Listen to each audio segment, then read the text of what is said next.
Bienvenidas y bienvenidos a esta emisión de Escribe desde casa, una iniciativa de la Escuela de Humanidades y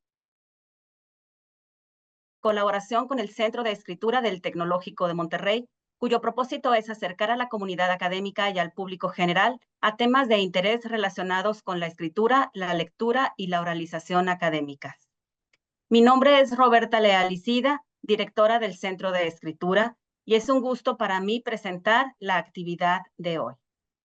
Nuestra charla de hoy, Pido la palabra, leer y escribir para entender el mundo, tiene la intención de relatar una experiencia educativa realizada en Gijón, España, en la que se muestra cómo diferentes tipos de textos que el alumnado adolescente escribe a lo largo del curso escolar surgen a partir de la lectura y del análisis de diferentes prototipos textuales y se recogen, en un libro que se imprime, difunde en las redes sociales y se presenta a los medios de comunicación.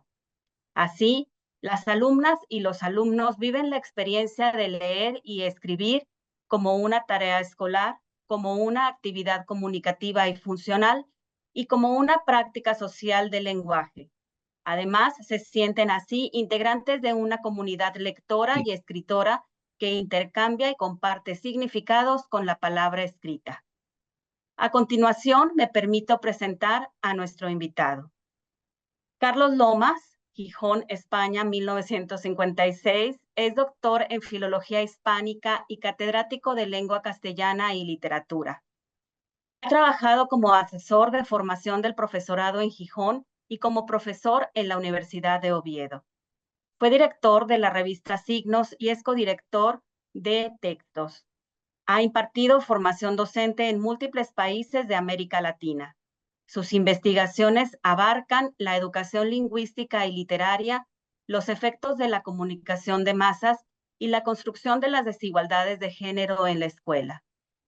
Ha publicado diversos ensayos de naturaleza lingüística y pedagógica y es autor, entre otros libros, de El espectáculo del deseo, usos y formas de la persuasión publicitaria, Cómo enseñar a hacer cosas con palabras, Érase una vez la escuela, El otoño del patriarcado, Luces y sombras de la igualdad entre hombres y mujeres, El poder de las palabras, Las máscaras de la educación y el poder del lenguaje, en colaboración este último con Fabio Jurado y Amparo Tuzón, y todo un coro infantil va cantando la lección.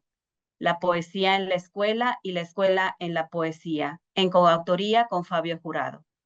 Ha coordinado y también colaborado como autor en la edición de volúmenes colectivos como El enfoque comunicativo de la enseñanza de la lengua, Textos literarios y contextos escolares, La educación lingüística entre la realidad y el deseo, y Fundamentos para una enseñanza comunicativa del lenguaje.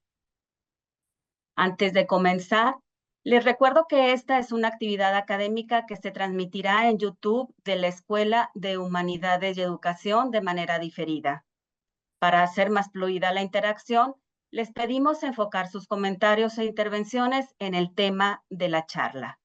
Muchas gracias, Carlos, por tu tiempo y te cedo la palabra ahora mismo. Buenas tardes en México y en el resto de las comunidades latinoamericanas que me consta van a seguir esta plática, y gracias al Centro de Escritura del Tecnológico de Monterrey y a María Roberta Leal por la cordial invitación que me hicieron a compartir con ustedes unos minutos.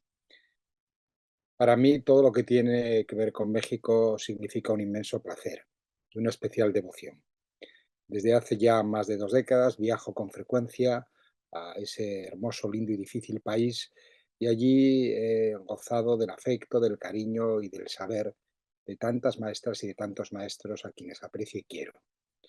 Y si hablamos de territorio regio, como es el caso de Monterrey, pues no puedo dejar de referirme a colegas, amigas y amigos como María Eugenia Flores, como Ludivina Cantú, como Lidice Ramos, como Oscarito Benavides, como Fernando Arellano, como Gilda Fernández Garza o como Liliana Cepeda, entre otros y otras, personas con las que me encuentro cada vez que viajo a Monterrey. La última vez fue hace ya 2 años, y con las que compartimos algunas ideas, algunas convicciones y bastantes risas. Bien, como comentaba la maestra María Roberta Leal, El objetivo de esta sesión es, un momentito, vamos a ver, sí. Oh, es compartir con ustedes una experiencia que tuve no hace muchos años con estudiantes de 15 y 16 años en un instituto de educación secundaria obligatoria en el norte de España, en Gijón, a orillas del mar Cantábrico. El cuarto curso de la educación secundaria obligatoria es el último año de la educación básica en España y, por tanto, significa para alumnos y alumnas a menudo el fin de la escolaridad. Para otros, por el contrario, no significa el fin de la escolaridad básica y continúan estudios de bachillerato y en la universidad o estudios de tipo profesional. Pero para que ustedes se sitúen perfectamente en el contexto de la experiencia, entiendan que se trata de estudiantes de 15 y 6 años, adolescentes o adolescentes, como ustedes prefieran, que están concluyendo sus estudios obligatorios dentro del sistema educativo español. Y esa experiencia consiste básicamente en orientar las tareas de lectura y escritura en el aula, no solamente a la evaluación del profesor y a la calificación escolar, sino a un uso social del lenguaje que entiende que leer y escribir son prácticas sociales de la lengua que las personas hacen no solo dentro del muro escolar, sino fuera de los muros escolares y que, por tanto, otorgarle ese sentido social a lo que hacemos con las palabras cuando leemos y escribimos es fundamental en la escuela si queremos dotar de sentido y significado a lo que habitualmente hacemos en el salón de clase. Iré a lo largo de mi exposición argumentando a favor de la propuesta, describiéndola y luego les mostraré con detenimiento algunas de las páginas del libro, que no es sino el último episodio del proceso educativo que tuve con mis estudiantes, que se orientaba en última instancia a la edición y difusión impresa y digital de un libro escrito por ellos y por ellas. Un libro que, como luego les mostraré, ustedes pueden hacerse con él porque compartiré la liga, el enlace que les permite acceder en su integridad a ese libro. Como ustedes saben, el objetivo del aprendizaje de la lengua es adquirir las destrezas y los conocimientos que nos permiten saber hacer cosas con las palabras en los diferentes contextos y situaciones de la comunicación humana. Es decir, aprender una lengua es aprender a hablar, a escuchar, a leer, a entender lo que se lee y a escribir de forma no solo correcta, sino también coherente, adecuada y eficaz. Sin embargo, a menudo, lo que se hace en las clases de lenguaje apenas tiene que ver con las cosas que las personas hacen con las palabras en su vida cotidiana. Quizá porque una lengua no es solo una gramática. La gente habla, escucha, lee y escribe a otras personas con diferentes intenciones y en situaciones de comunicación muy diversas. Y de ahí que el objetivo de la educación lingüística, al menos desde un enfoque comunicativo y sociocultural como el que yo propugno, es enseñar a saber hacer cosas con las palabras y fomentar así la competencia comunicativa. Perdón, porque hay un problema. A ver, ya. Fomentar la competencia comunicativa de quienes acuden a las aulas y no solo ni principalmente, al menos en la escolaridad básica y obligatoria, enseñar el conocimiento formal y a menudo efímero de una lengua. El concepto de competencia comunicativa, como ustedes saben, es un concepto que ilumina los enfoques comunicativos y socioculturales de la enseñanza de la lengua, que entiende que la competencia comunicativa es un conjunto de conocimientos, de destrezas, de habilidades y actitudes que permiten a las personas tener una conducta comunicativa no solo correcta, sino también adecuada, coherente y eficaz en los diferentes contextos y situaciones de la comunicación humana. E integra, como han descrito algunos autores, un conjunto de competencias o subcompetencias asociadas al concepto global de competencia comunicativa. Sin duda, hay que hablar de una competencia lingüística gramatical entendida como capacidad innata para adquirir y desarrollar el lenguaje, como dijera en su día Noam Chomsky, pero también como un cierto conocimiento escolar casi siempre del código de una lengua y de sus variedades. Pero la competencia comunicativa no se adquiere ni se desarrolla solo dominando ciertos aspectos de la competencia gramatical de las personas. Es necesario también una competencia sociolingüística que hace referencia a la capacidad de adecuación de las personas al contexto comunicativo donde se produce el intercambio lingüístico y, por tanto, esa competencia es la que permite hacer un uso apropiado, adecuado del lenguaje. Mientras que la competencia lingüística y gramatical puede garantizar la corrección de los enunciados lingüísticos, la competencia sociolingüística o sociocultural garantiza la adecuación del intercambio lingüístico de las personas en los contextos concretos de comunicación en los que intercambian significados. Exige también la competencia comunicativa y la competencia textual o discursiva, que es la capacidad de producir y de comprender diferentes tipos de texto con coherencia y con cohesión. La competencia estratégica tiene que ver con un conjunto de habilidades lingüísticas y no lingüísticas, verbales y no verbales, que permiten regular la interacción comunicativa con éxito y, por tanto, con eficacia. Y luego, quizá como una parte de la competencia textual discursiva, tendríamos la competencia literaria, especialmente oportuna en el ámbito escolar, que hace referencia a un conjunto de conocimientos, de hábitos lectores y de actitudes que favorecen la lectura y la escritura de textos de intención literaria o de textos literarios. Y luego, y de un tiempo a esta parte es especialmente significativa este tipo de competencias, lo que podríamos llamar la competencia mediática o hipertextual, que hace referencia a un conjunto de conocimientos, de habilidades y de actitudes en el análisis y en la interpretación crítica de los textos de la comunicación de masas y de los hipertextos de Internet.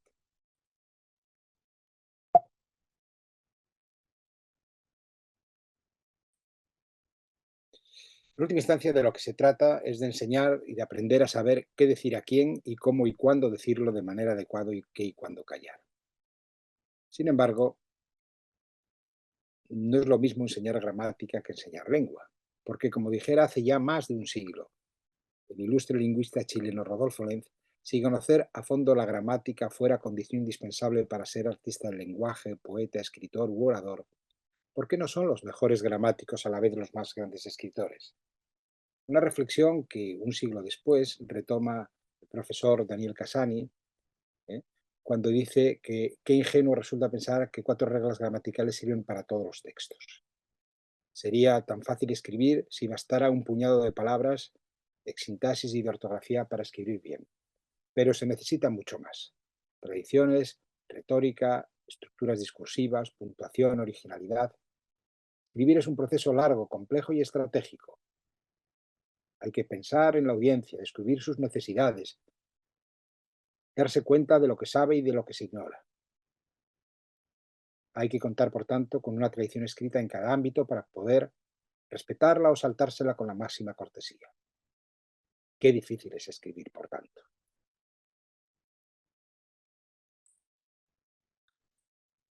Por tanto, acercar al alumnado a la cultura de la lengua escrita, a la cultura letrada, exige que sean capaces de construir una representación de lo escrito en uso en prácticas comunicativas reales que permitan la utilización en contexto de textos y discursos para comprender y pensar el mundo.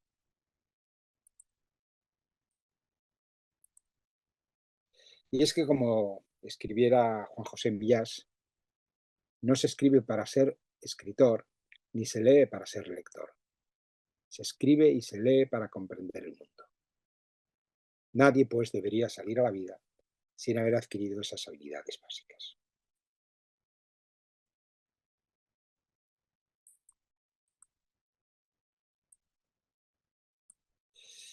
Por tanto, las alumnas y los alumnos han de vivir la experiencia de leer y de escribir no solo como una experiencia académica y no solo como una tarea escolar, sino también y sobre todo como una actividad comunicativa y social, de modo que se sientan parte de una comunidad lectora y escritora que intercambia y comparte significados a través de la lectura y de la escritura, al igual que hacen otros miembros de otras comunidades lectoras fuera del ámbito académico que comparten e intercambian significados cuando leen y cuando escriben.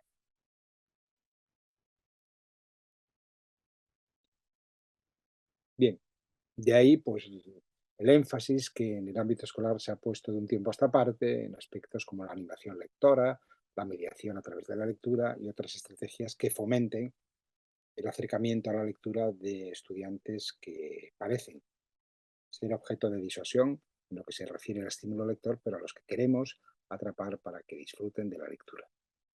Veamos, por ejemplo, esta campaña publicitaria de un editorial. Las palabras esconden historias que nos emocionan, nos hacen soñar. Las une caprichosamente la mano de un autor que decide que érase una vez va antes que una princesa en un reino muy lejano que pese a las adversidades tendrá un glorioso futuro. Coge aire. Las palabras son símbolos, imágenes, pero también son sueños, tus sueños, mis sueños, los sueños de un desconocido. Me gusta soñar, me gustan las palabras, dejarme llevar a mundos lejanos en el tiempo y en el espacio. Las palabras causan alegrías, tristeza, risas y lágrimas. Nos hacen viajar, nos hacen dudar. ¿Conseguirá escapar? ¿Volverán a encontrarse? ¿Lo lograrán? ¿Tendrá un final feliz? La curiosidad nos deja absortos en la lectura y la intriga se apodera de nosotros. No puedes parar de leer, imposible. Deseas saber cómo acaba la historia, pero al mismo tiempo no quieres que termine nunca. Llama a tu puerta. Vuelves a la realidad. ¿Quién será? ¿Por qué me arranca de mi historia? Vences a la intensa atracción que te une al libro como un imán. Tus pies avanzan hacia la puerta, pero tu mente sigue cautivada por el relato. 3 pasos. 1, 2, 3. Abres la puerta. Sonríes. Lo siento, se equivoca. No puedes esperar más. Te abalanzas sobre el libro como un depredador. ¿Qué va a pasar? Lo abres. Y ante ti, más de 354 páginas de suspiros, 250.000 frases que hacen que tu corazón lata más rápido, palabras que resuenan en tu cabeza. Me gusta la intriga. Me gusta emocionarme. Me gusta el suspense. Me gusta dudar. Me gusta imaginar. Me gusta... Sí, me gusta leer. Valga este ejemplo editorial como una muestra, entre otras posibles, de las múltiples campañas de mediación lectora y de animación a lectura que se han desarrollado no solo en el mundo editorial, sino también en el mundo escolar, en el mundo de las bibliotecas públicas y en otras instancias comunitarias a favor del fomento lector. Por tanto, y ya intentando concretar un poquito la experiencia que quiero relatarles, conviene recordar que no hay aprendizaje eficaz si ese aprendizaje no tiene sentido para quien aprende. Por lo que la manera más adecuada, en mi opinión, de facilitar aprendizajes significativos en la vida de los estudiantes es vincular las tareas escolares a un proyecto de trabajo que tenga unos objetivos claros y compartidos. Bien, ¿y en qué consiste la propuesta que voy a compartirles? Como les decía al comienzo de mis palabras, en orientar a las tareas escolares de la lectura y de la escritura la edición de un libro escrito por mis estudiantes.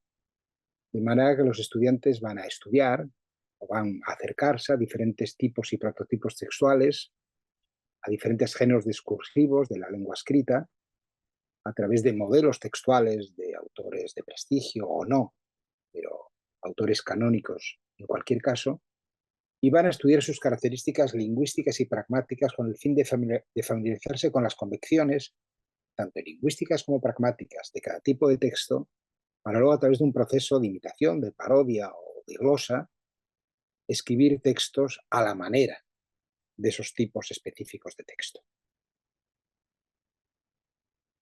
El sentido de la escritura de esos textos no solamente es el manejo textual de las convenciones lingüísticas y pragmáticas de cada prototipo textual, sino también escribir textos con sentido, textos con significado, textos que se entienden como prácticas sociales del lenguaje escrito y textos que van a ser editados, que van a ser publicados a través de una edición impresa y posteriormente difundidos a través de la red, a través de blogs, a través de webs, a través de las redes sociales.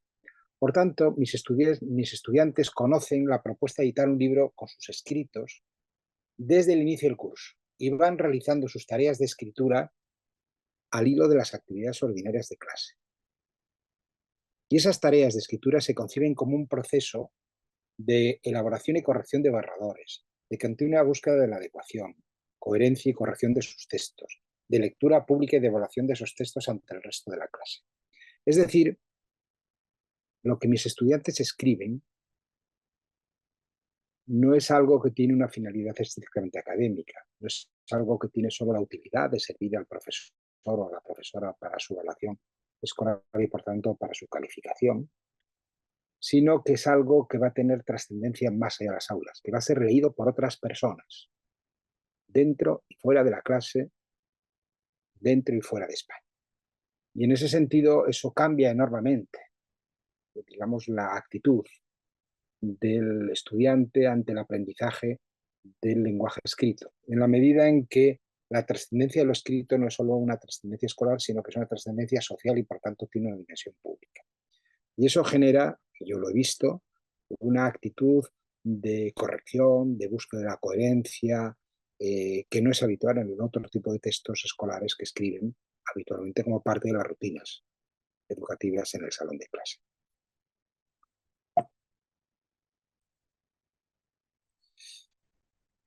Mis alumnos, al leer diferentes tipos y prototipos textuales, un texto instructivo, un texto narrativo, un texto argumentativo, un texto periodístico, una entrevista, una reseña, aprenden que cada texto es diferente, que cada texto tiene unas convenciones lingüísticas y pragmáticas distintas, que pueden variar, que pueden deconstruirse, que pueden subvertirse, pero que están codificadas dentro de los cánones de la cultura letrada, de la escritura, los diferentes tipos de texto, y por tanto entienden que cada texto es diferente a otro texto, no solo por su contenido temático, sino por sus características lingüísticas y pragmáticas. Y saben, por tanto, que escribir un poema no tiene nada que ver con escribir una noticia o un informe para una empresa. Todo es escribir, todo es escritura, pero cada texto requiere sus formas, sus conocimientos y sus destrezas específicas. Y el éxito, por tanto, de escribir consiste en saber adaptarse a cada contexto de uso del lenguaje escrito. Por tanto, fíjese en lo que les decía antes. El concepto de competencia comunicativa en el ámbito de la escritura exige no solamente el dominio de la ortografía y de las normas habituales de la escritura correcta, por tanto, no solo exige la corrección de lo escrito, sino también la adecuación y con frecuencia también la coherencia y la cohesión de lo dicho. Lo veremos al hilo de las escrituras de mis estudiantes. Bien, este es el libro. Un libro realizado por mis estudiantes del cuarto curso de educación secundaria obligatoria en Gijón, España, estudiantes en último año de su escolaridad obligatoria, estudiantes de un estrato social medio-bajo, de las afueras de la ciudad en la que yo vivo. Y es un libro que primero tuvo una edición impresa en España, que es esta, que ven que es ligeramente distinta a la que les muestro en la diapositiva del PowerPoint. El libro que ahora veremos. Una edición impresa que hicimos, evidentemente, mis estudiantes me enviaban los textos bastante corregidos en Word y yo sí les di forma a través del proceso de tratamiento de textos para adecuarlo a la paginación del libro y igualmente pues busqué algunas ilustraciones que acompañaron al texto, pero he de decir que no modifiqué una sola palabra escrita por mis estudiantes y que tuve que revisar la ortografía en muchísima menor medida de lo que hacía habitualmente cuando la escritura de mis estudiantes tenía una finalidad estrictamente escolar. Es decir, la conciencia de la dimensión pública de lo escrito, el hecho de que supieran desde el primer momento, y especialmente al final, que aquello que escribían iba a ser leído por otras personas, les obligó a un proceso de autocorrección mayor del que habitualmente tienen, si es que lo tienen, ¿no? Dado que la ortografía es el aseo de la escritura, pues querían ir aseados al encuentro con la escritura y el encuentro con los lectores y lectoras del libro, que iban a ser muchos, puesto que el libro iba a tener una difusión amplia y no solamente un uso estrictamente escolar. Pocos años después, un año apenas después, el profesor Fabio Jurado, un colega y amigo colombiano, vino a verme a España y le mostré el libro que acabo de mostrarles y me dijo que sería conveniente editarlo en Colombia con el fin de regalárselo a los maestros y maestras de Colombia como una experiencia didáctica, como una experiencia de trabajo que podía serles útil. Y entonces la editorial Santillana de Colombia editó este libro, que es exactamente el mismo, pero con otro formato y, bueno, con cambios en las ilustraciones, una edición evidentemente más cuidada, que es la que voy a mostrarles. ¿Cómo hacerse con el libro? Pues es bastante fácil. Ustedes, perdón, entran en Google y escriben, pido la palabra Santillana, que es la editorial de Colombia que editó esta segunda edición que acabo de mostrarles. No la que tiene una tonalidad verde, que está editada en España, sino la que tiene una tonalidad azul. Escriben, pido la palabra Santillana, y en el primer enlace hacen clic donde pone Noticias Santillana.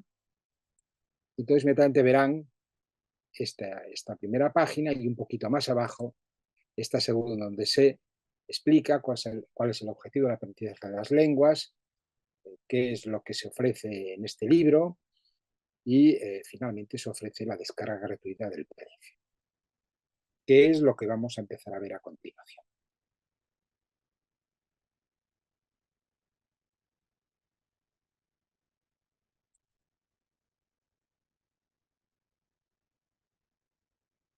Un momentito, no sé si están viendo. Un momento, vamos a ver. Para más seguridad. Sí. Ahora sí creo que están viendo sin problema la portada del libro. La portada del libro, como ves, es un poema visual escrito por un estudiante paraguayo que tenía, y además tuvo mucha gracia porque era este muchacho, Nelson, era lo que habitualmente se entiende como un fracasado escolar.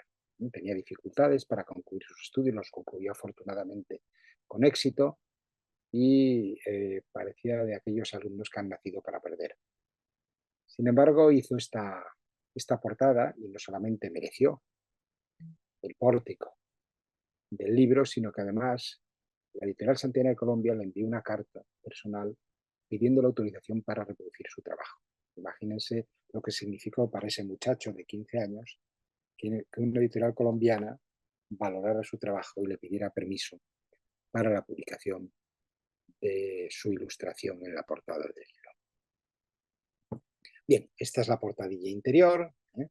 Como ven, estuvo editado por Santillana y también por la Red Colombiana para la Transformación de la Formación Docente en Lenguaje, que es una red de maestras y de maestros de Colombia que trabajan por la innovación escolar en el ámbito de las enseñanzas del lenguaje y de la literatura. Bien, esta es la página de créditos, donde aquí sí aparece, como verán ustedes, también la editorial Santillana y una especie de lema o de cita de inicio que resume perfectamente las intenciones no solo escolares, sino éticas y, si me permiten, incluso políticas del libro. El uso total de la palabra para todos me parece un buen lema de bello sonido democrático. No para que todos artistas, sino para que nadie sea esclavo.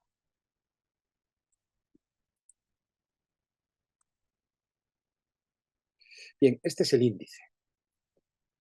El índice tiene un primer apartado, que es la generación 98, ahora lo explicaré, porque y aparecen ahí algunos de los prototipos textuales con los que trabajamos en clase. Los textos instructivos o instrucciones de uso, los microrelatos o relatos jíbaros, los poemas, los poemas de vanguardia, especialmente los visuales y dadaístas, los relatos o cuentos, las reseñas y comentarios de naturaleza periodística, las noticias también de naturaleza periodística, la entrevista, y luego hubo un epílogo que fue un homenaje a la figura de Gabriel García Márquez, porque este libro se hizo en 2014 y fue el año en que murió Gabriel García Márquez, un autor al que habíamos leído en clase, que les encantaba a mis estudiantes, y bueno, se hizo un breve homenaje pues, con un texto de García Márquez. Lo veremos ahora. Bueno, aquí explico en el prólogo del libro lo que es la intención de la publicación y verán que titulo ese prólogo como la generación del 98. La generación del 98, como ustedes saben, es la generación de 1898 a la que pertenecieron ilustres escritores españoles como Antonio Machado, Miguel de Unamuno, Pío Baroja o Ramón María del Valle Inclán. Pero yo hablo de otra generación del 98, porque mis estudiantes nacieron casi todos en 1998, 100 años después. Y es, por tanto, otra generación del 98, una generación de adolescentes nacidos en 1998 en España, pero también en Ecuador, en Ucrania, en Paraguay, y que estaban a punto de concluir sus estudios obligatorios. Y como escribí en el prólogo y quiero compartir con ustedes, como educador quiero agradecerles no solo su afecto y su trabajo, sino lo mucho que he aprendido a su lado. En estos tiempos en los que algunos agitan el fantasma de que la enseñanza, y especialmente la enseñanza pública, es un desastre, esta otra generación del 98 demuestra con este libro el valor de la educación y pide la palabra. Bien, siguiente capítulo ya entra de lleno en mostrar diferentes tipos o prototipos textuales escritos por mis estudiantes. Como les dije, la metodología de trabajo consistía en trabajar con algunos textos canónicos de esos prototipos textuales que mostraban las convenciones lingüísticas y pragmáticas de cada tipo de texto, para que una vez se familiarizaban con esas convenciones, los aspectos léxicos y de otro tipo, pues ellos podían intentar hacer textos a la manera de, siguiendo la tradición retórica, de esos textos que aparecían como prototípicos y que habían sido objeto de lectura y de estudio. Bien, como ven aquí se explica lo que es un texto instructivo y se muestra a continuación un texto que ustedes conocerán, que son las instrucciones para subir una escalera de Julio Cortázar. Es un texto instructivo de carácter literario, donde lo paródico y la ironía juegan un papel determinante. No se trataba solo de que imitaran fielmente y de una manera devota las convenciones lingüísticas y pragmáticas de cada tipo de texto, sino que a la vez que manejaban esas estructuras textuales con competencia discursiva, fueran capaces de hacer una lectura irónica, una lectura creativa en última instancia, que jugaran con las palabras, que entraran a la dimensión lúdica de la escritura.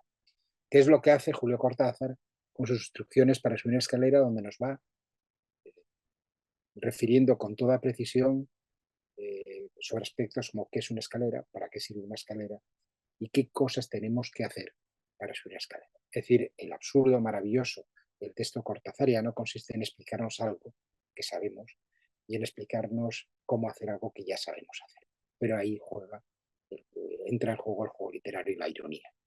Bien, a partir de aquí, mis estudiantes van a escribir una serie de textos instructivos jugando, a la manera paródica de Cortázar, con las convenciones lingüísticas y pragmáticas del texto instructivo. Por ejemplo, las instrucciones para ingerir un alimento. O, por ejemplo, cómo abrir una puerta. Leo el texto de Alba Dorado.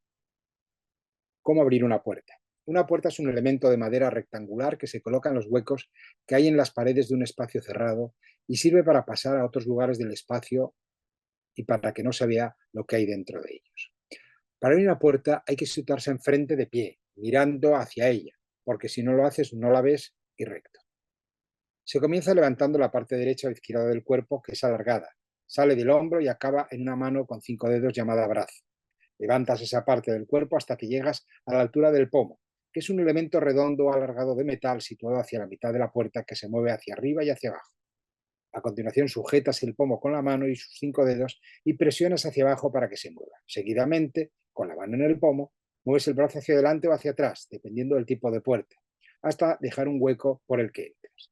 Después sueltas el pomo y llevas el brazo al sitio de inicio. Finalmente cruzas la puerta moviendo una pierna y a continuación la otra. Como ven, Alba Dorado había, digamos, entendido perfectamente la ironía cortázariana a partir del texto instructivo con sus instrucciones para subir una escalera, y aquí nos explica cómo abrir una puerta. Instrucciones de uso, un texto instructivo sobre el uso de un tajalápiz,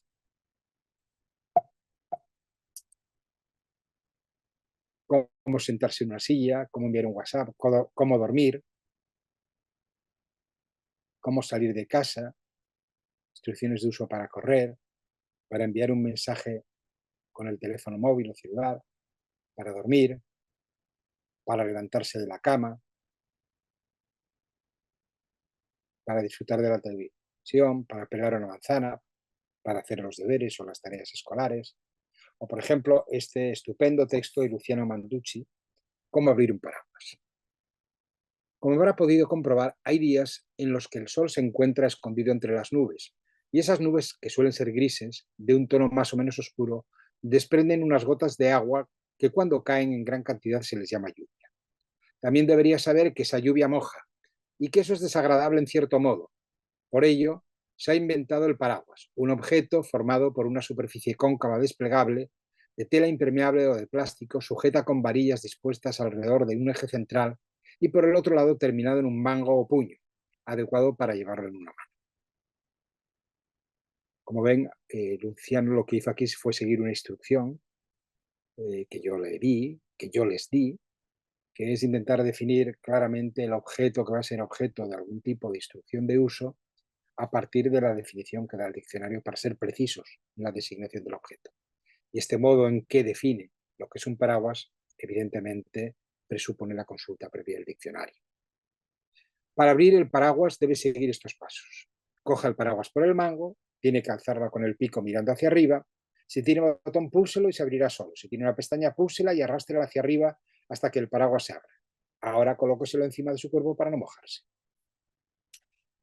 Los microrrelatos. Los microrrelatos son ese tipo de texto también denominado microcuento, minificción, microficción, cuento brevísimo, relato jíbaro o minicuento. Son, como saben, unas narraciones literarias diferentes a la novela y al cuento que se caracterizan por contarnos una historia de una manera extremadamente breve y por ofrecernos al final un final abierto, sorprendente, humorístico o confuso, ¿no?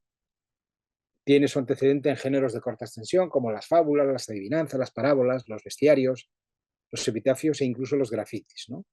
Y han tenido pues, un especial desarrollo en los últimos años del siglo pasado y en los primeros años de este siglo, ¿no? Bien, he de decir que, como verán, mis estudiantes se familiarizaron rápidamente con las convenciones de lo que es un microrrelato, ese tipo específico de texto narrativo, y los escribieron con una especial habilidad comunicativa. Veamos alguno de ellos.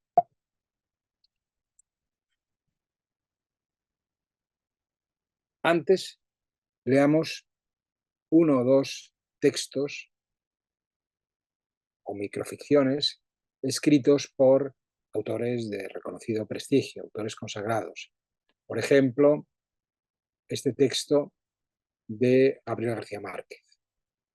Hace referencia al drama del desencantado que se arrojó a la calle desde el 10º piso y a medida que caía iba viendo a través de las ventanas la intimidad de sus vecinos, las pequeñas tragedias domésticas, los amores furtivos, los breves instantes de felicidad, cuyas noticias no habían llegado nunca hasta la escalera común, de modo que en el instante de reventarse contra el pavimento de la calle había cambiado por completo su concepción del mundo y había llegado a la conclusión de que aquella vida que abandonaba para siempre por la puerta falsa valía la pena de ser vivida. O este ingenioso e hilarante microrrelato de la escritora argentina Ana María Suba, que refleja una escena en un barco, en fin, un barco pirata o en un barco, en fin, siglo XVII, siglo XVIII, en medio de un naufragio. Arriad el foque, ordena el capitán. Arriad el foque, repite el segundo. Orzad a estribor, grita el capitán. Orzad a estribor, repite el segundo. Cuidado con el bauprés, grita el capitán. El bauprés, repite el segundo. Abatid el palo de mesana, grita el capitán. El palo de mesana, repite el segundo. Entre tanto, la tormenta recia y los marineros corremos de un lado para otro de la cubierta desconcertados. Si no encontramos pronto un diccionario, nos vamos a pique sin remedio. Fíjense en la ironía de Ana María Suba con respecto al uso quizá inadecuado del léxico específico de la navegación que dificulta la comprensión del mensaje y por tanto el riesgo de naufragio. Pues bien, a partir de estos modelos textuales, mis estudiantes escriben microrrelatos o microficciones como este de Ángel Bastián. Una vez mi hijo estaba acostado y me dijo: papá, si te fijas si hay monstruos debajo de mi cama. Cuando me agaché sonriendo para mirar, me encontré a mi hijo que me dijo aterrado: papá, hay alguien debajo de la cama. O este tremendo de Javier García, de apenas 2 líneas. No le importaba nada ni nadie. Al fin y al cabo, para él, la vida solo valía 2 palabras. Apunten y fuego. Bueno, aquí hay muchos más, no tengo tiempo ahora de leerlos. Como pueden acceder de manera gratuita al libro en el enlace que antes les sugerí, si tienen interés pueden leer los textos de mis estudiantes con mayor detenimiento. Poemas, por ejemplo. Acercar al alumnado al disfrute de la experiencia poética exige no solo leer y comentar textos poéticos en el aula. La escritura poética, o al menos de intención poética, constituye una estrategia esencial en el fomento de la competencia poética y literaria de los alumnos. Escribir a la manera de, a través de consignas, como un juego libre o siguiendo el corsé de las reglas métricas, ofrece al alumnado la oportunidad de poner en palabras los sentimientos y fantasías que todo ser humano alberga y que especialmente se albergan en la adolescencia. He de decir, antes de continuar, que curiosamente mis estudiantes, la mayoría de ellos se sometieron al corsé de las normas métricas. Y pese a que les dije que desde hace ya más de 100 años la inmensa mayoría de los escritores no escriben siguiendo un patrón métrico, cuidando la medida silábica o la rima de los textos, sino a través del verso libre, ellos, quizá por su experiencia en la educación primaria o por su consumo de canciones que tienen sí ese corsé métrico, pues prefirieron en general moverse dentro de una estructura métrica que casi siempre era de versos octosílabos con rima los pares en asonante o en consonante. Pero bueno, les mostré como ejemplo de texto poético este poema de Luis Cernuda, escritor español de la generación 27, fallecido en el exilio en Ciudad de México, en Coyoacán, titulado Si el hombre pudiera decir lo que ama. Si el hombre pudiera decir lo que ama, si el hombre pudiera levantar su amor por el cielo como una nube en la luz, si como muros que se derrumban para saludar la verdad erguida en medio, pudiera derrumbar su cuerpo, dejando solo la verdad de su amor, la verdad de sí mismo, que no se llama gloria, fortuna o ambición, sino amor o deseo. Yo sería aquel que imaginaba, aquel que con su lengua, sus ojos y sus manos proclama ante los hombres la verdad ignorada, la verdad de su amor verdadero. Libertad no conozco sino la libertad de estar preso en alguien cuyo nombre no puedo oír sin escalofrío. Alguien por quien me olvido de esta existencia mezquina, por quien el día y la noche son para mí lo que quiera. Mi cuerpo y espíritu flotan en su cuerpo y espíritu como leños perdidos que el mar anega o levanta libremente con la libertad del amor, la única libertad que me exalta, la única libertad porque muero. Tú justificas mi existencia. Si no te conozco, no he vivido. Si muero sin conocerte, no muero porque no he vivido.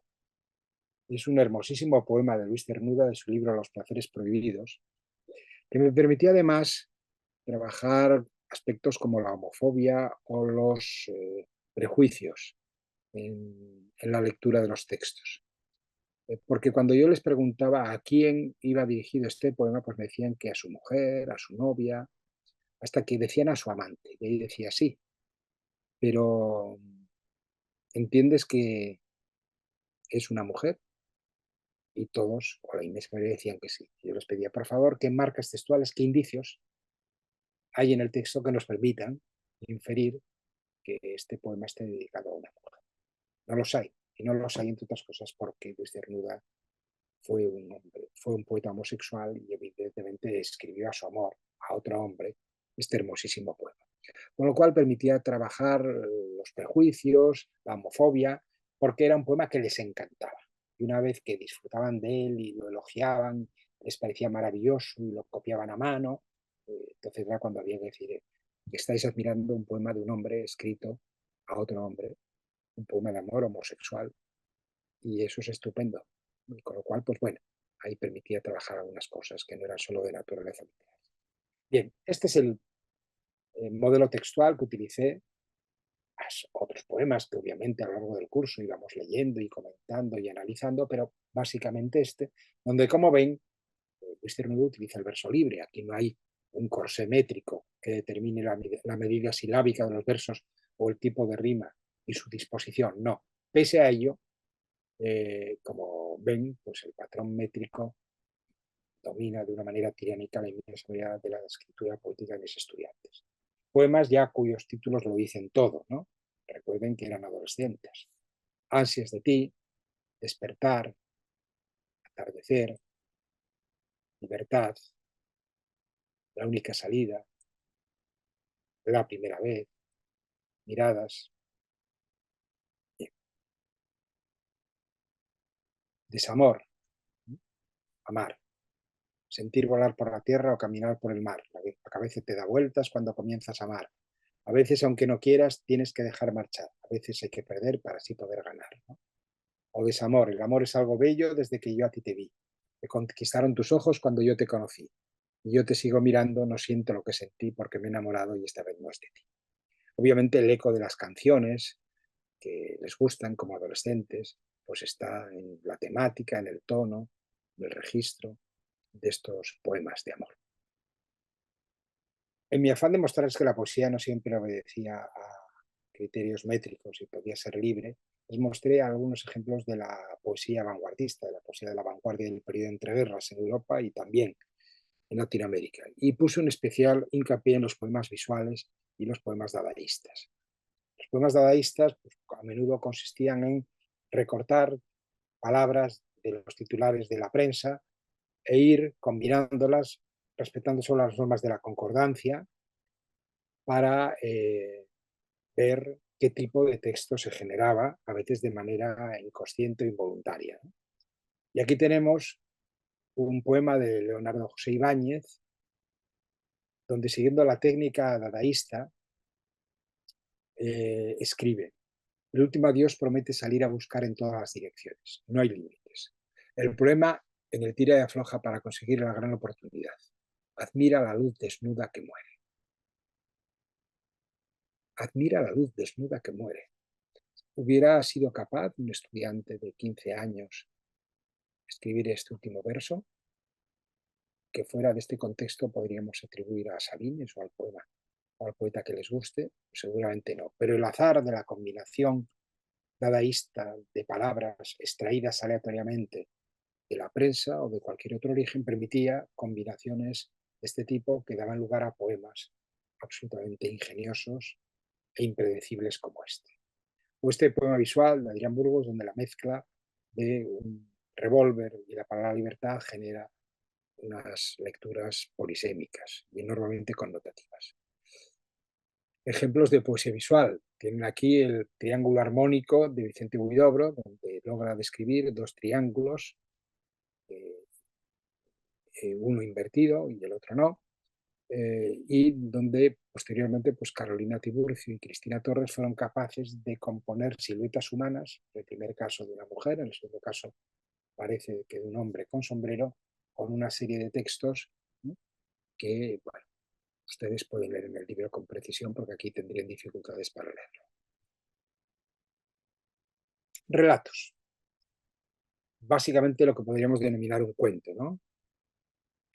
El cuento como una forma narrativa cuya extensión, el número de páginas es menor a la de una novela y bueno, se estudian las convenciones narrativas del relato y a partir de ahí pues escriben textos como estos. Por razones de tiempo no hay ahora forma de leerlos, pero son textos muy, muy interesantes, ¿eh? El segundo además de relativa extensión. Reseñas y comentarios.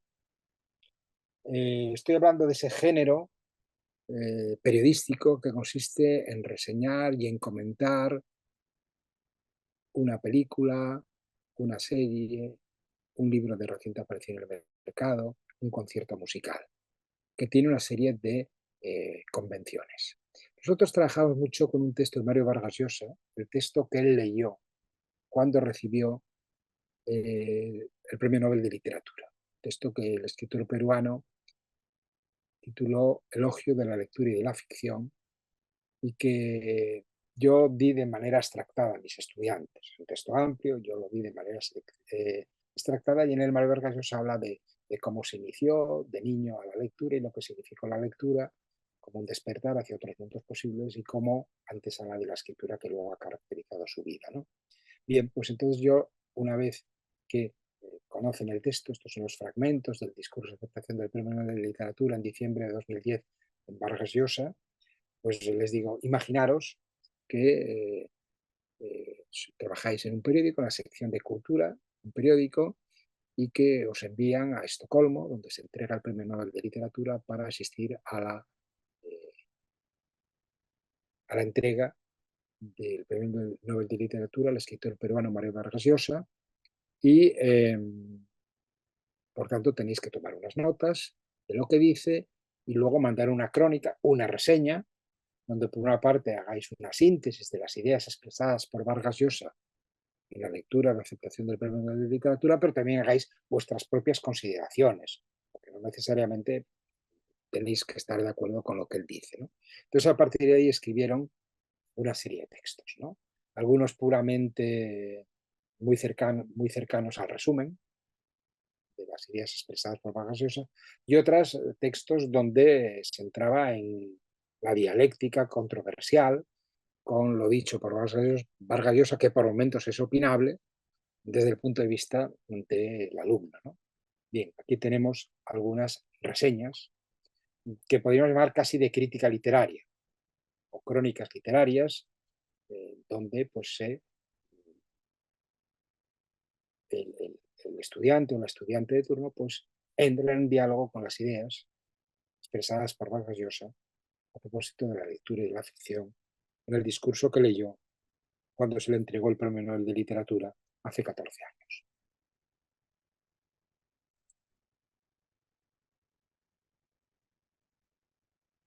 La crónica literaria en torno a las palabras de Vargas Llosa deja paso a una crónica cinematográfica, porque en clase leímos y comentamos en su día un maravilloso cortometraje titulado Los fantásticos libros voladores del señor Morris Lesmore.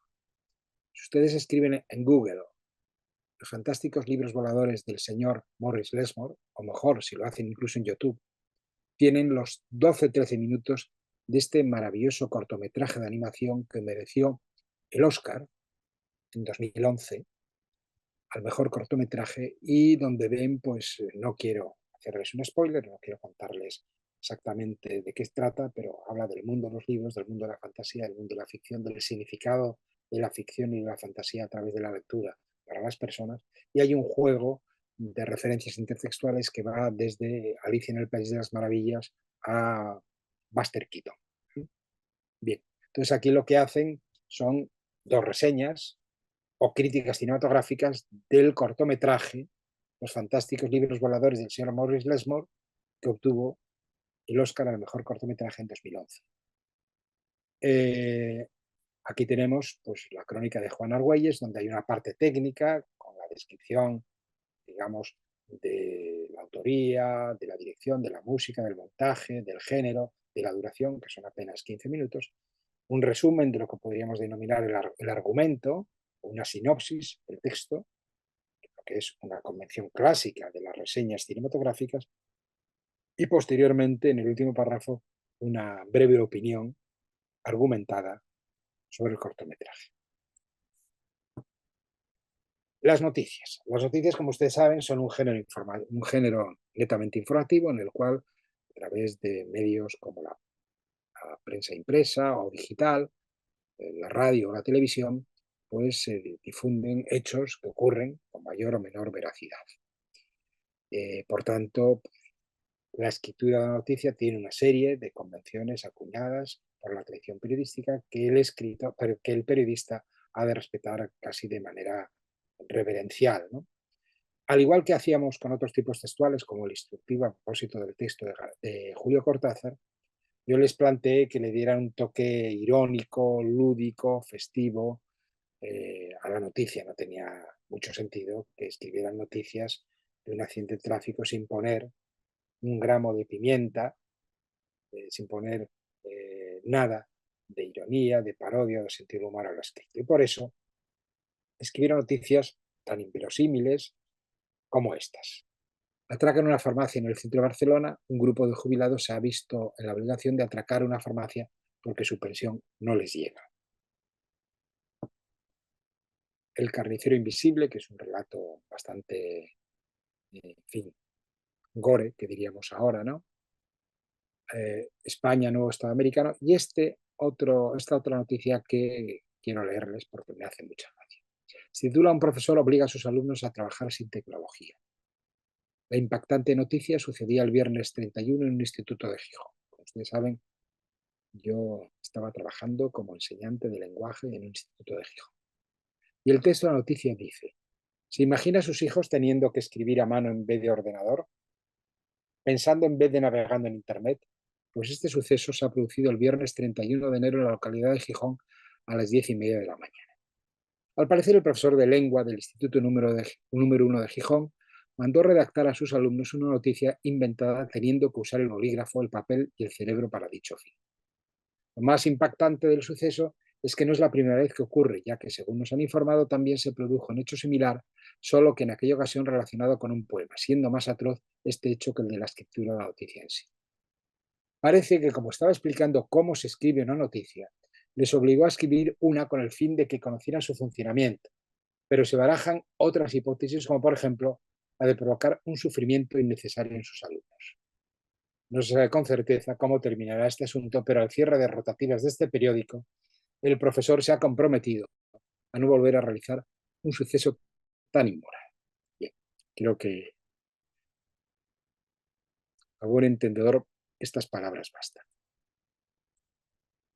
Bueno, vamos a ir acabando. Entrevista a Salvador de los Libros, que es una entrevista a un librero de larga tradición en Gijón, una librería clásica, donde pues, le preguntan cómo surgió la idea de fundar una librería, qué tipo de gente va, qué tipo de libros se venden, etc. El impacto de las tecnologías digitales en la venta de libros impresos, bueno, los temas que hoy caracterizan cualquier reflexión sobre el mundo de las librerías clásicas o tradicionales. Bueno, este es el texto de Gabriel García Márquez, In Memoriam, con motivo de su fallecimiento en 2014 en Ciudad de México. Y reproducimos un texto que era objeto de trabajo y de delicia en clase, titulado María de mi corazón, o también en su versión más amplia en cuento, Solo vine a ver por teléfono, de sus 12 cuentos peregrinos. Bien, léanlo y disfrútenlo si es que no lo han leído ya. Y este es el homenaje, mariposas incluidas, a Gabo. Bueno, estos son mis estudiantes. Estos son los estudiantes con los que yo trabajé, estos son la otra generación del 98. Bien, y a partir de aquí, bueno, lo que encontrarán en la edición que pueden descargarse en Internet es un artículo mío publicado en Ruta Maestra, en una revista colombiana, donde os cuento la experiencia con palabras semejantes a las que les estoy comentando. Aquí hay toda una argumentación a favor de la experiencia, todo un marco teórico, una descripción de los objetivos, contenidos y actividades y un breve reflejo del trabajo de los estudiantes. Este es un texto de 6 folios y esta es la contraportada del libro. Bien, vamos a ir concluyendo ya.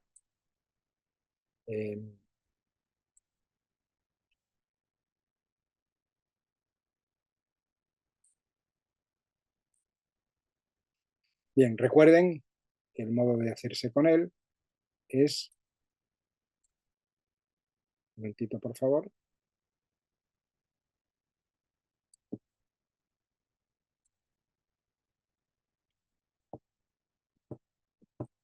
escribir en el buscador de Google, pido la palabra Santillana, la editorial colombiana que difundió el libro en Colombia, de mis estudiantes.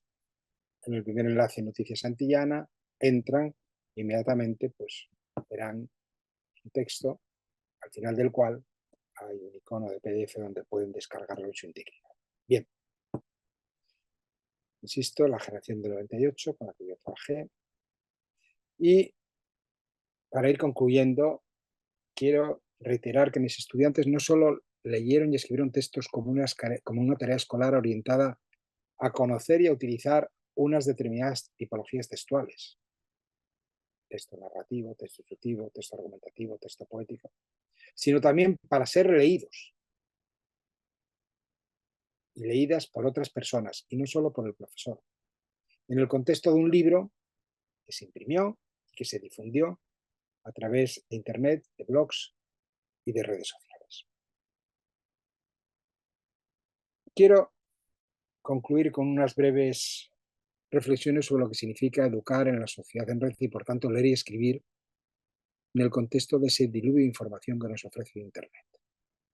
Y es que la convivencia en el tiempo y en el espacio entre una cultura impresa de la que venimos, una cultura audiovisual que está ahí atrás apenas hace unas décadas, y una sociedad en red, como la que abre Internet y el mundo de las redes sociales, sitúa a la escuela en un contexto de incertidumbres y de desasosiegos. En ese sentido, conviene decir que la educación es la instrucción más eficaz para la enseñanza tradicional de la lectoescritura, pero a menudo está quedándose atrás en el fomento de una nueva alfabetización de la sociedad de la información, en el fomento de la competencia mediática y hipertextual de la que les hablaba, y por tanto, en la enseñanza y en el aprendizaje de los conocimientos, de las habilidades y de las actitudes que permiten la comprensión y la lectura crítica de los textos que aparecen en el mundo visual, pero especialmente en el mundo digital. De manera que hoy favorecer una lectura crítica de los contenidos que aparecen a través de las redes sociales, en general en el mundo que abrió Internet, es hoy esencial en el ámbito de la educación. Y evidentemente conocer y dominar las convenciones de la lectura y de la escritura digital para actuar como sujetos activos en estos medios digitales en los que vivimos cada vez más. Por tanto, la alfabetización en el siglo XXI exige la enseñanza de los saberes, de las destrezas y de las actitudes que permiten no solo, como antaño, el intercambio oral y escrito entre las personas, sino también el conocimiento y la lectura crítica de los usos y formas de los medios de comunicación de masas y de los hipertextos de la cultura digital. Como escribiera Emilia Ferreiro, pedagoga argentina y mexicana, el gran desafío de la educación consiste en aceptar los innegables beneficios de las nuevas tecnologías de escritura y de la comunicación, explorar de inmediato sus potencialidades educativas, ponerse al frente, en la medida de lo posible, en lugar de jugar a retaguardia defensiva. Quiero concluir mis palabras con un vídeo que imagino les hará sonreír. Un vídeo en el que un youtuber y escritor argentino, Hernán Castiari, habla de que los móviles, los celulares, nos han convertido en héroes perezosos y están acabando con la tradición literaria de la que venimos. No entiendan nunca al pie de la letra lo que él sugiere, pero compartamos este breve relato como una manera humorística de concluir mis palabras. Ahí va.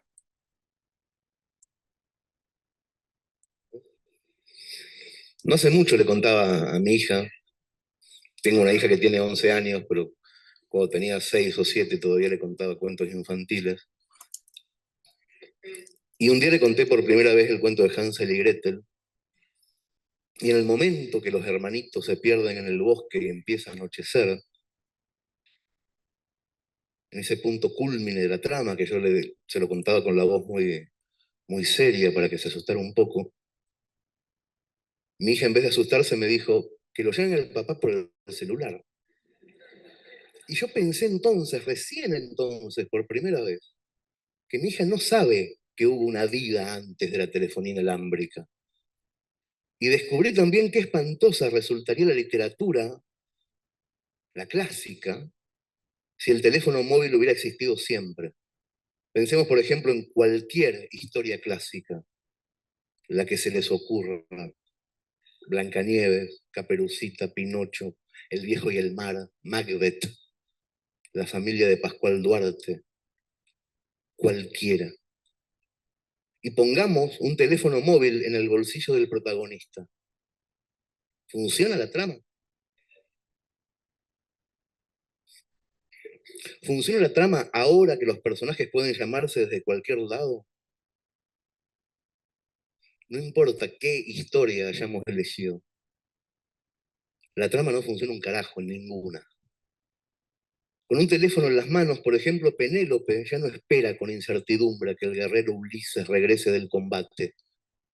Con un móvil en la canasta, Caperucita alerta a la abuela a tiempo y la llegada del leñador no es necesaria nunca.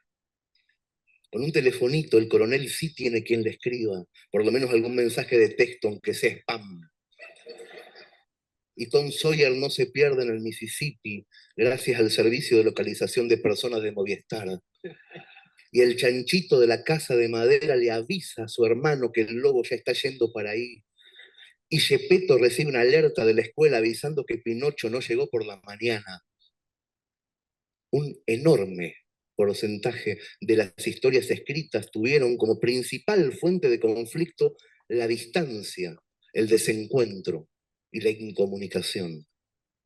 Existen los cuentos clásicos gracias a la ausencia de telefonía móvil. Ninguna historia de amor, por ejemplo, habría sido trágica o complicada si los amantes esquivos hubieran tenido un teléfono en el bolsillo. La historia más romántica, la más romántica por excelencia. Pensemos en Romeo y Julieta. Esa historia basa toda su tensión dramática final en una incomunicación fortuita. La amante finge un suicidio. El enamorado la cree muerta y se mata. Y entonces ella, al despertar, se suicida de verdad. Perdón el spoiler. Ahora, si Julieta hubiera tenido teléfono móvil, le habría escrito un mensajito de texto a Romeo en el capítulo 6. No me hago la muerta. No estoy muerta, no te preocupes, no hagas boludeces. Beso. Nos vemos en Verón. Todas las historias fracasan si le ponemos teléfono móvil. Todas esas películas donde el chico corre como loco por la ciudad al aeropuerto. Nunca hay taxis. Para que ella no suba al avión, ahora se solucionan con un WhatsApp.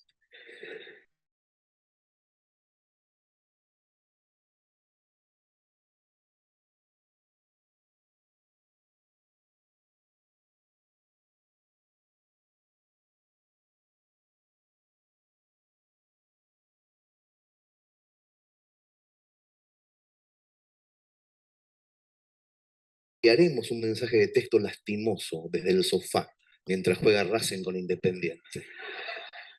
¿Para qué hacer el esfuerzo de vivir al borde de la incertidumbre, al borde de la aventura, si algo siempre nos va a interrumpir?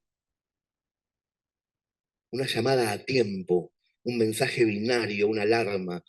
Nuestro cielo ya está infectado de señales y de secretos, de todos nuestros secretos. Cuidado que el duque está yendo ahí para matarte. Ojo que la manzana está envenenada. No vuelvo esta noche a casa porque he bebido.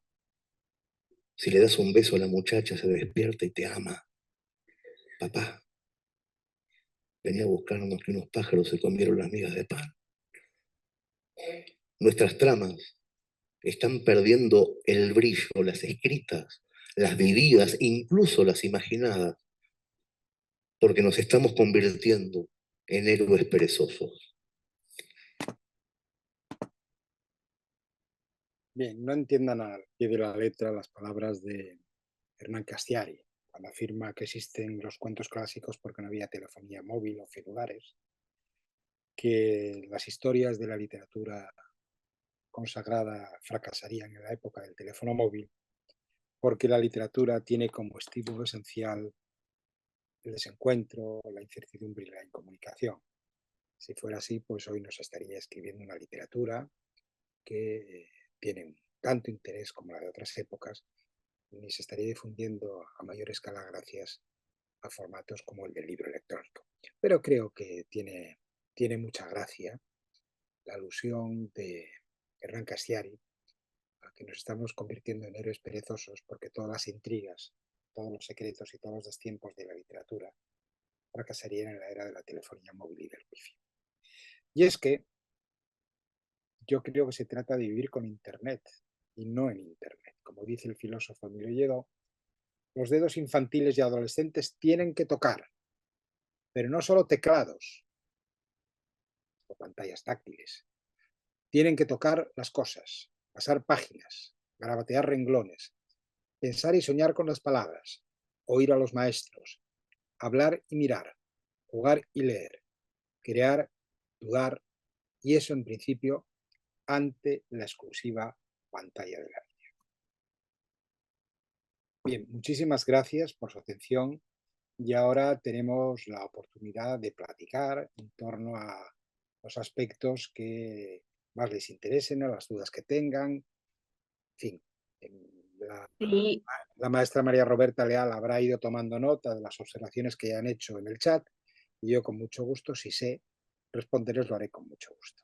Y si no, me callaré. no, no, no, no, de ninguna manera. Muchas gracias, Carlos, por tu charla. Creo que para todos los que estamos aquí presentes, pues ha sido de gran inspiración. Para muchos de nosotros nos hizo eco algunas prácticas que hemos realizado con nuestros estudiantes de diferentes niveles educativos. Y pues además de felicitarte y agradecerte por este tiempo, pues ahí son tres cuestiones que llaman poderosamente la atención de nuestros asistentes. La primera, te las digo las tres y tú decides si respondes las tres o en qué orden, ¿no? La primera, las dificultades que afrontaste para desarrollar este proyecto que nos parece pues de una utilidad y una trascendencia incuestionable. El manejo del tiempo. Por otra parte, ¿cómo administrabas tu tiempo de clase? Que bueno, volvemos sobre lo mismo, ¿verdad? Eh, Creo que para la mayoría de los que enseñamos lengua, cuánto dura una sesión de clase siempre es crucial, ¿verdad? No, todo depende de cuánto tiempo dediquemos. Y bueno, pues algunas recomendaciones para organizar las secuencias didácticas para analizar los géneros discursivos que van a trabajar. En lo personal, porque estoy convencida de que escribir para un medio que se va a publicar tiene gran importancia para los estudiantes que participan en el proceso. Me gustaría saber por parte tuya cuál ha sido el impacto en tus estudiantes, qué comentarios te han hecho sobre la vivencia que han tenido. En mi experiencia docente he tenido muy buenas experiencias y muy buenos comentarios. Ellos se emocionan mucho porque pues ven lo que escribieron en la clase no como una tarea escolar, sino como algo que era para otra cosa, ¿no? Que era útil para otros más. Entonces me gustaría que nos compartiera. Sí, Gracias. gracias. Sí, este proyecto de trabajo, esta experiencia didáctica, tiene como eje esencial la idea de leer para escribir y de escribir para ser leídos y leídas por otras personas. Es decir, el tipo de tareas comunicativas y metacomunicativas que caracterizan a cualquier lector o lectora, cualquier escritor o escritora. El problema que hay es que el corsé de la rutina escolar nos obliga a menudo a hacer cosas con las palabras en el seno del aula que no tienen mayor sentido que su significado académico de cara a la evaluación escolar y no ilumina la idea de que leer y escribir son tareas comunicativas que las personas hacen fuera del aula y que, por tanto, el lenguaje no solamente es una asignatura, una materia escolar, es una práctica social que las personas ponen en juego y que ellos como estudiantes tienen derecho a poner en juego esas prácticas sociales del lenguaje dentro y fuera de la escuela con la mayor competencia, con la mayor adecuación y con la mayor cohesión posible. A ver, yo hice la experiencia, claro, cuando uno la elabora, la argumenta, utiliza referencias bibliográficas, da la impresión de que es una investigación doctoral y es una cosa bastante sencilla. Yo quiero transmitir eh, que es una cosa accesible a cualquier profesor o profesora debidamente adecuada a su contexto y a sus habilidades docentes, ¿no? Se trata de darle ese giro al aula. En vez de seguir el programa tradicional de contenidos de la materia durante el curso escolar, que en España son 9 meses, el curso empieza en, en septiembre y concluye en junio, con las pausas habituales de Navidades y Semana Santa, en vez de seguir ese tipo de eje en la selección de los contenidos, utilizamos el eje de utilizar las tareas de lectura y escritura, que son tareas esenciales en el aprendizaje de una lengua, dándoles un contenido social y una dimensión pública, con el reto de que ese proyecto de trabajo derive en la edición impresa y electrónica de un libro que va a ser leído por otras personas y no solamente por el profesor de cara a la calificación escolar. Por tanto, yo no tuve especiales dificultades. No era un alumnado especialmente privilegiado en lo académico, como dije, era un alumnado de un origen medio-bajo. Teníamos, digamos, un clima comunicativo afectuoso y amable, eso facilitó mucho las tareas. y el tiempo era el tiempo de las clases, es decir, no, yo concretamente tenía 4 horas semanales de clase, eso sí organizadas en periodos de 1 hora lectiva, que esa es una cosa que yo no sé en México, pero en España ha sido imposible de cambiar. Se han producido múltiples reformas educativas, algunas de carácter innovador indudable, pero eso de que cada asignatura tiene que ser impartido durante 1 hora y al cabo de la hora de lenguaje viene la hora de matemáticas y al cabo de la hora de matemáticas viene la hora de historia y genera un desbarajuste organizativo y sobre todo cognitivo de los estudiantes que tienen que cambiar el chip de cada asignatura a cada hora, cuando hay materias como el lenguaje que exigirían un contexto de mayor calma, de ritmo pausado y de mayor tiempo, al menos 2 horas, para favorecer precisamente la tarea de taller, ¿no? Cuando a veces empezaban a ponerse a trabajar ya había concluido la hora de clase. En cuanto al impacto, yo quiero compartirles una anécdota muy divertida.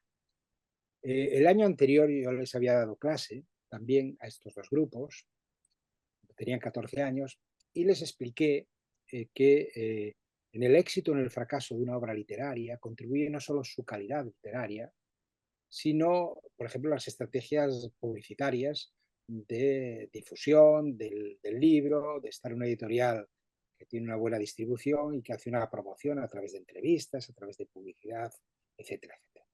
Que, por tanto, no es solo el valor literario de una obra el que hace que ésta tenga un número increíble de lectores, sino que también son otros factores de naturaleza comercial, ¿no? Y una segunda cosa que les expliqué se orientaba a desterrar la idea que tenían de que todos los lectores eran millonarios, nadaban en la abundancia. ¿Por qué? Porque ellos veían que un libro pues costaba $30, ¿eh? Y 30 euros o el equivalente en pesos mexicanos o la moneda de cualquiera de los países que nos están siguiendo en esta transmisión, y les parecía mucho dinero y creían además que la totalidad de esos $30 era para el escritor.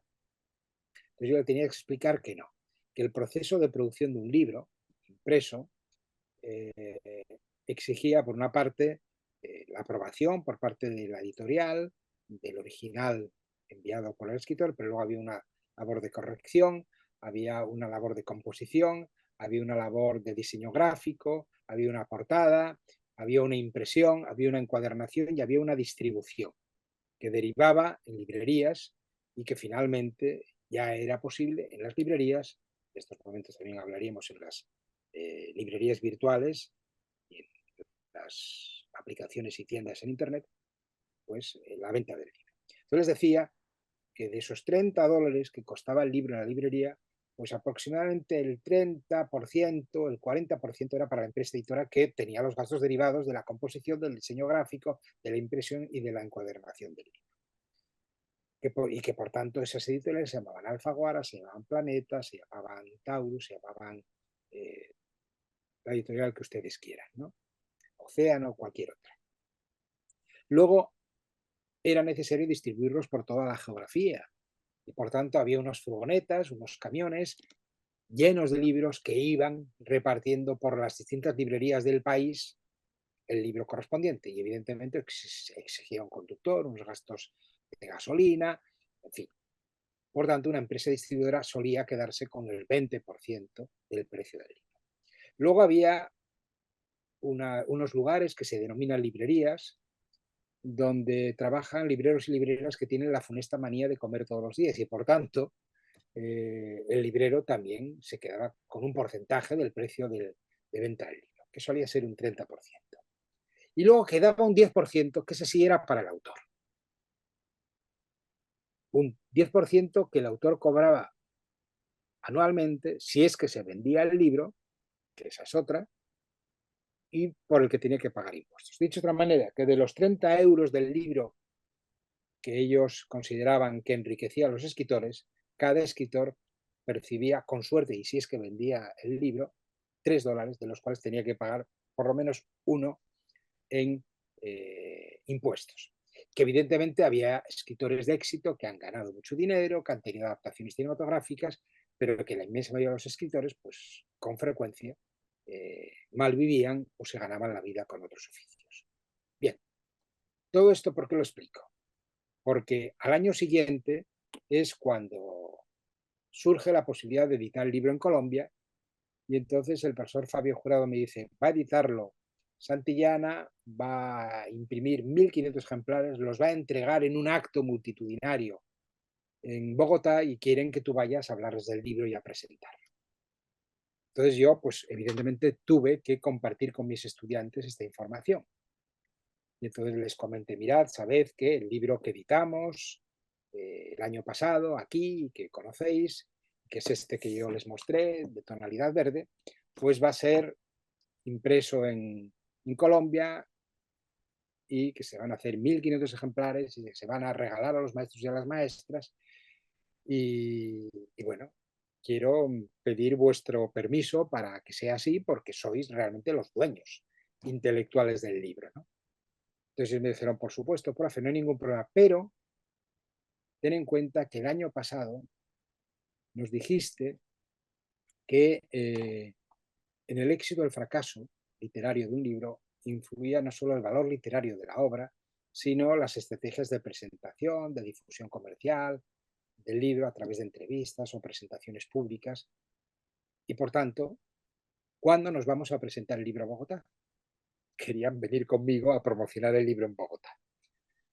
Obviamente yo me reí, eso era imposible y bueno.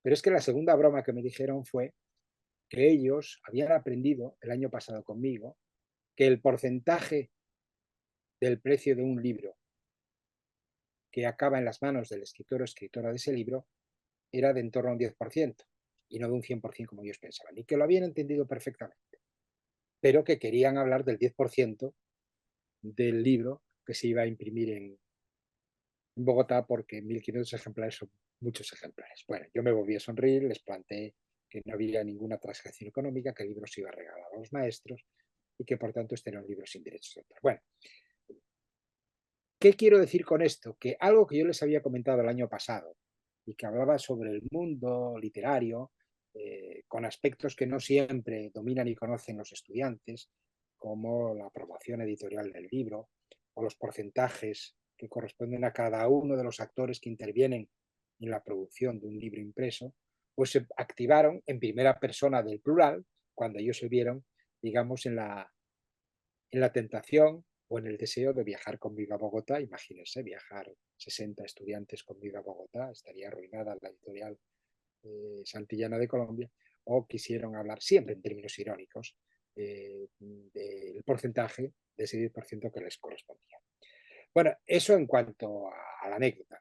En cuanto a lo demás, ha tenido un enorme impacto, porque en España, pues el libro bueno, pues, se envió a centros de formación del profesorado, la edición que hicimos nosotros. Por supuesto, cada estudiante se llevó a su casa 4 ejemplares, para su papá, para su mamá, para el abuelo, para la novia, para el novio. En la biblioteca del centro había 10 ejemplares disponibles en préstamo. El profesorado de lenguaje se quedó con un ejemplar e incluso en esa librería de Gijón, a cuyo librero entrevistaron mis estudiantes en el libro, pues hubo ejemplares de muestra, no a la venta, en, en, en montones de libros en los que había obras de Augusto Monterroso, de Javier Marías, de Gabriel García Márquez o de Roberto Bolaño. Evidentemente el gran impacto fue la edición colombiana. Y yo acudí a Bogotá en un auditorio que ha sido de los mayores en los que he intervenido, era un teatro para 1.000 personas. Entonces les conté la experiencia que les he compartido ahora y era alentador y emocionante ver cada maestro y cada maestra con su librito de la edición colombiana que iban a leer y que iban a ver en qué medida ellos podían hacer algo semejante. Por lo tanto, por concluir, el proyecto no tuvo especiales dificultades. Se trata únicamente de orientar lo que hacemos cuando leemos y escribimos en clase a una tarea de edición del libro que luego difundimos, que luego imprimimos, que luego hacemos público, ¿no? Porque eso, como decía la maestra María Roberta Leal, cambia totalmente el enfoque del estudiante, que entiende que esa tarea no es la tarea de siempre de la clase de lengua, a ver si aprueba con una nota medianamente digna y ya escribiré para que al profesor le guste o le agrade, ¿no?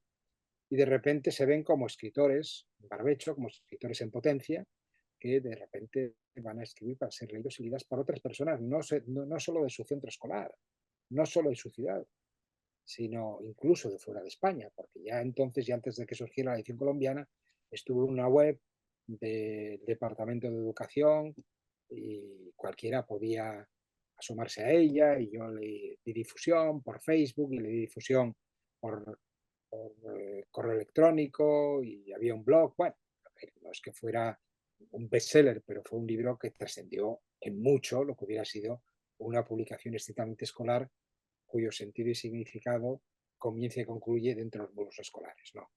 Entonces, y bueno, fíjense, 10 años después prácticamente, pues ustedes van a poder acceder al libro a través del enlace que yo les compartí, y pueden descargárselo, tenerlo en formato PDF y consultarlo, difundirlo y distribuirlo como quieran conveniente. Bueno, pues yo creo que con estas palabras tuyas nos vamos a despedir. Mil gracias por tu generosidad, Carlos, por compartirnos tu experiencia, por compartirnos tu libro que preparaste junto con tus estudiantes, y por supuesto por animarnos a replicar o a diseñar experiencias significativas como esta que nos acabas de compartir. Por mi parte, los invito a mantenerse al tanto de nuestras actividades mediante nuestra página web centroescritura.tec.mx y en nuestras redes sociales Escritura Tec. A nombre de la Escuela de Humanidades y Educación, agradecemos a Carlos por su tiempo, por su interesante charla, y pues seguimos en contacto. Muchas gracias. Gracias a ustedes. Un saludo desde España. Gracias.